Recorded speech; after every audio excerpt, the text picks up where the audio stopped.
नमस्कार। आप राम माधव को तो जानते ही होंगे।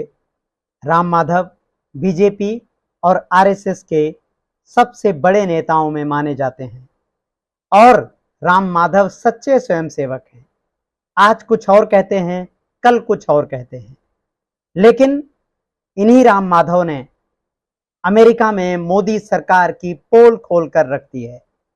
अगर राम माधव की जगह किसी और ने विदेश में जाकर मोदी सरकार की पोल खोली होती तो अब तक उसे देशद्रोही बता दिया जाता। लेकिन राम माधव का क्या करें, आप खुद सुनिएगा कि राम माधव क्या कह रहे हैं। लेकिन इसके पहले मैं आपको बता दूं, क्योंकि राम माधव तो अंग्रेजी में बोल रहे हैं, इसलिए पहले हिंदी में समझ लीजिए, फिर उनकी बात आखिर में हम आपको दिखाएंगे। राम माधव ने कहा, हम और क्या करें, हम और क्या करें, हम यानी भारत और क्या करे। भारत ने ईरान से तेल खरीदना बंद कर दिया, भारत ने रूस से तेल खरीदना बंद कर दिया, भारत ने बिना ना नुकुर किए हुए अमेरिका के 50% टैरिफ को मान लिया। अब और क्या करे भारत जिससे अमेरिका प्रसन्न हो जाए।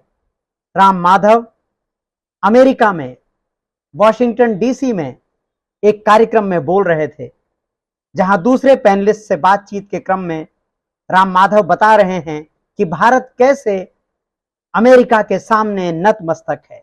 We lagged behind. We agreed to stop buying oil from Iran. We agreed to stop buying oil from Russia, facing so much criticism from our Indian opposition.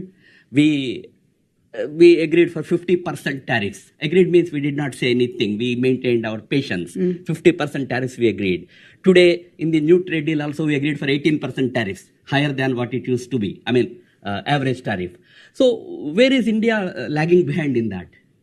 What are those issues that where India is not doing enough? Ram Madhav कैसे लगभग गिड़गिड़ाते हुए सारे ब्यौरे दे रहे हैं। इसके social media पर viral होने के बाद राम माधव ने माफी मांगी है। यही राम माधव का चरित्र है, यही आरएसएस का चरित्र है। इसीलिए हमने कहा कि राम माधव सच्चे स्वयंसेवक हैं। जरूरत पड़ने पर जहां जैसा बोलो, बाद में माफी मांग लो।